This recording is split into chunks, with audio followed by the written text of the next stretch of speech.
Hey guys, welcome back to Manisha commerce classes. जैसा कि आप सबको पता है कि हमने फाइनेंशियल मैनेजमेंट का कैपिटल स्ट्रक्चर चैप्टर स्टार्ट किया हुआ है। इस पे हम एक वीडियो लेक्चर ऑलरेडी कवर कर चुके हैं, जिसमें हमने कैपिटल स्ट्रक्चर का मीनिंग, फाइनेंशियल स्ट्रक्चर का मीनिंग, ऑप्टिमल कैपिटल स्ट्रक्चर क्या होता है और कौन कौन से फैक्टर्स हैं जो कैपिटल स्ट्रक्चर के इन्फ्लुएंस करते हैं, इसके बारे में पढ़ा था। ठीक है। और आज के इस वीडियो लेक्चर में हम नेट इनकम अप्रोच के बारे में पढ़ेंगे कि नेट इनकम अप्रोच क्या है, इसका फॉर्मूला क्या है, कौन कौन से असम्पशंस हैं और इसका एक एग्जांपल भी करेंगे। राइट, तो चलिए स्टार्ट करते हैं। नेट इनकम अप्रोच के बारे में पढ़ते हैं कि नेट इनकम अप्रोच है जो क्या है। तो जो नेट इनकम अप्रोच है इज डेवलप्ड बाय डुरैंड। ठीक है, डुरैंड ने ये डेवलप किया था, उसने दिया था इस अप्रोच को। It show the capital structure decision is relevant and establish A clear cut relationship between capital structure and value of the firm. मतलब क्या है कि जो नेट इनकम अप्रोच है वो क्या बोलता है कि जो कैपिटल स्ट्रक्चर डिसीजंस हैं कि कितना डेट होना चाहिए, कितना इक्विटी होना चाहिए हमारे कैपिटल स्ट्रक्चर में, वो एक रेलेवेंट डिसीजन है।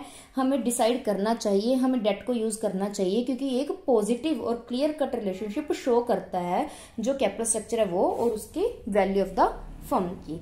मतलब क्या है, मेनली सिंपल भाषा में अगर कहूँ कि ये थ्योरी क्या बोलती है कि अगर हम ज्यादा से ज्यादा डेट यूज करेंगे उतनी हमारी वैल्यू ऑफ द फर्म है जो वो इंक्रीज होगी और जो हमारी कॉस्ट ऑफ द कैपिटल है वो डिक्रीज होगी। राइट, सिंपली ये बोलता है। मतलब this theory explain as to how by using proper debt equity mix. मतलब ये थ्योरी क्या बोलती है कि अगर हम proper debt equity mix use करेंगे तो हम अपनी ओवरऑल कॉस्ट ऑफ कैपिटल है जो उसको रिड्यूस कर सकते हैं और वैल्यू ऑफ द फर्म है जो उसको इंक्रीज कर सकते हैं। देखिए कैसे, जैसे मैंने ये एक डायग्राम बनाई है, इसमें क्या है कि ये है हमारी कॉस्ट ऑफ डेट। ठीक है, ये है हमारी कॉस्ट ऑफ इक्विटी और ये है हमारी cost, overall cost of capital. देखिए जो कॉस्ट ऑफ डेट है वो हमेशा क्या रहती है, वो कांस्टेंट रहती है। ठीक है, कॉस्ट ऑफ डेट क्या रहती है, हमेशा कांस्टेंट है। अगर 1 लाख का हम डेट यूज कर रहे हैं 10% पे तो वो कांस्टेंट ही रहेगा। ठीक है, कॉस्ट ऑफ डेट है जो वो कांस्टेंट रहेगी। ठीक है, और ये हमारी कॉस्ट ऑफ इक्विटी। ठीक है, अगर हम ज्यादा से ज्यादा डेट यूज कर रहे हैं, ठीक है, तो जो हमारी ओवरऑल कॉस्ट ऑफ कैपिटल है वो क्या है, रिड्यूस होती आएगी, क्योंकि जो हमारी कॉस्ट ऑफ इक्विटी है वो भी कांस्टेंट है, कॉस्ट ऑफ डेट है जो वो भी कांस्टेंट है। और इस तरीके से क्या होगा, जो हमारी ओवरऑल कॉस्ट ऑफ कैपिटल है वो क्या होगा, जैसे ज्यादा डेट हम यूज करेंगे ओवरऑल कॉस्ट ऑफ कैपिटल है जो रिड्यूस होगी। क्यों? क्योंकि जो डेट है वो एक चीपर सोर्स है, जो कॉस्ट ऑफ इक्विटी है वो ज्यादा है। ठीक है, इक्विटी एक महंगा सोर्स है, कॉस्ट ऑफ इक्विटी ज्यादा है, कॉस्ट ऑफ डेट है जो वो कम है। ठीक है, यहाँ पे क्या है, देखिए जब हमने डेट यूज नहीं किया था और इक्विटी यूज कर रहे थे तो हमारी कॉस्ट ऑफ इक्विटी ज्यादा थी। जैसे जैसे हम ज्यादा डेट यूज करी जाएंगे, ठीक है, ज्यादा हम डेट यूज करेंगे, वैसे ही जो हमारी ओवरऑल कॉस्ट ऑफ कैपिटल है वो धीरे धीरे रिड्यूस होती जाएगी। राइट, एज्यूम करके क्या चलता है, एजम्पशंस क्या है इसके कि cost of debt is less than the cost of equity. हम हमेशा क्या मान के चलते, क्या एज्यूम करके चलते कि जो कॉस्ट ऑफ डेट है वो कॉस्ट ऑफ इक्विटी से कम होगी। ठीक है, कॉस्ट ऑफ इक्विटी ज्यादा होती है और कॉस्ट ऑफ डेट है जो वो कम होती है। हाँ, क्योंकि हम मानते हैं कि debt is a cheaper source than equity. Next क्या एज्यूम करना है हमने, 2 सोर्स ऑफ फाइनेंस, यानी कि यहाँ पे सिर्फ हम 2 सोर्सेज ऑफ फाइनेंस को लेके चलते हैं, एक डेट और एक इक्विटी। कोई हम प्रेफरेंस शेयर्स को लेके चलते, कोई हम लोन्स वगैरह यानी कि कोई हम रिटेन्ड अर्निंग वगैरह को नहीं लेके चलते। ठीक है, नेक्स्ट है नो टैक्सेस। और क्या एज्यूम करके चलते हैं कि कोई भी टैक्सेस नहीं है, किसी भी टाइप का कोई भी टैक्स नहीं है।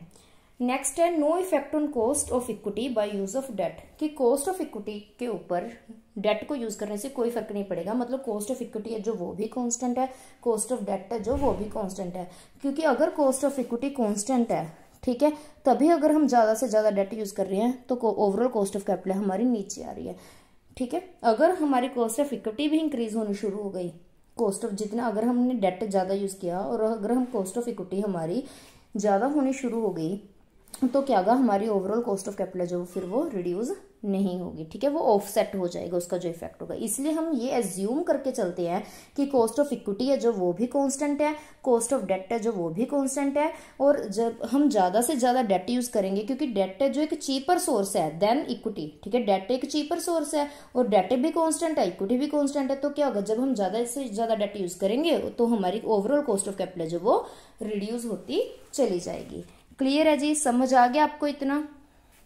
उसके बाद है फॉर्मूला। ठीक है। तो फॉर्मूला क्या होता है, इसमें कुछ फॉर्मूलाज होते हैं 3-4, जैसे फर्स्ट है अर्निंग। तो इसमें हम अर्निंग क्या मानते हैं, इसमें हम अर्निंग मानते हैं earning before interest and tax. जो भी हमारी अर्निंग होगी बिफोर इंटरेस्ट एंड टैक्स, उसमें से हम क्या माइनस कर देंगे, इंटरेस्ट माइनस कर देंगे, तो हमारे पास आ जाएगी अर्निंग। ठीक है। उसके बाद हम कैलकुलेट करेंगे इसमें वैल्यू ऑफ इक्विटी। क्या कैलकुलेट करेंगे, value of equity, value of equity. तो वैल्यू ऑफ इक्विटी कैलकुलेट करने का क्या फॉर्मूला है हमारा, अर्निंग। ठीक है। अर्निंग को हम जो कॉस्ट ऑफ अर्निंग है, ठीक है, अर्निंग को हम कॉस्ट ऑफ इक्विटी से डिवाइड कर देंगे तो हमारे पास क्या आ जाएगी, वैल्यू ऑफ इक्विटी। अर्निंग को कॉस्ट ऑफ इक्विटी से डिवाइड करने के बाद हमारे पास आ जाएगी वैल्यू ऑफ इक्विटी। उसके बाद वैल्यू ऑफ द फर्म। ठीक है। अगर हमें पूरी फर्म की वैल्यू निकालनी है तो कैसे निकालेंगे हम, वैल्यू है जो इक्विटी की, उसमें हम वैल्यू है जो डिबेंचर्स की, ठीक है, वो ऐड कर देंगे। क्योंकि हम क्या मान के चल रहे हैं कि फर्म की जो वैल्यू है उसमें 2 सोर्सेज हैं। ठीक है। कैपिटल स्ट्रक्चर में 2 सोर्सेज है, इक्विटी एंड डेट। अगर उन दोनों की वैल्यू को ऐड कर देंगे तो हमारे पास क्या आ जाएगा, value of the firm, right. और उसके बाद एक last formula, overall cost of capital. ठीक है। ओवरऑल कॉस्ट ऑफ कैपिटल है जो, वो हम कैसे कैलकुलेट करेंगे, उसको कैलकुलेट करने का फॉर्मूला है earning before interest and tax.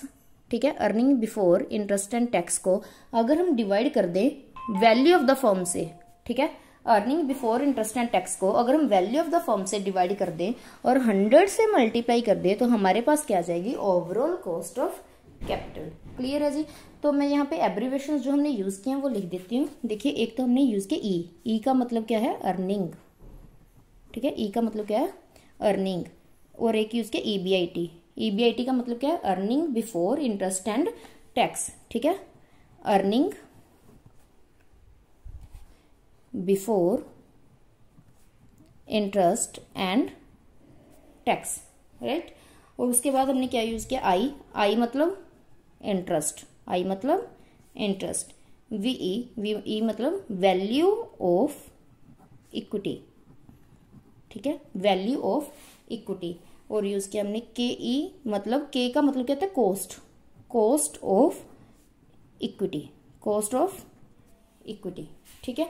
उसके बाद वी एफ यानी कि value of the firm, value of the firm. ठीक है।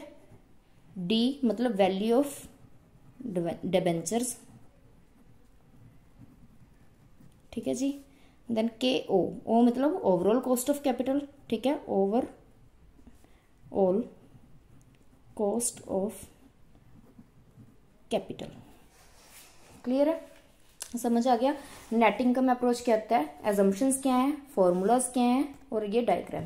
तो नेट इनकम अप्रोच मेनली क्या बोलता है, सिंपल भाषा में, कि जितना ज्यादा हम डेट यूज करेंगे उतनी हमारी ओवरऑल कॉस्ट ऑफ कैपिटल है जो वो रिड्यूस होगी। रीजन क्या है कि कॉस्ट ऑफ इक्विटी है जो वो भी कांस्टेंट है, कॉस्ट ऑफ डेट है जो वो भी कांस्टेंट है। ठीक है। कॉस्ट ऑफ इक्विटी है जो वो ज्यादा है, कॉस्ट ऑफ डेट कम है क्योंकि debt is a cheaper source. तो हमारी जो ओवरऑल कॉस्ट ऑफ कैपिटल है वो जितना हम डेट यूज करेंगे वो हमारी रिड्यूस होती चली जाएगी।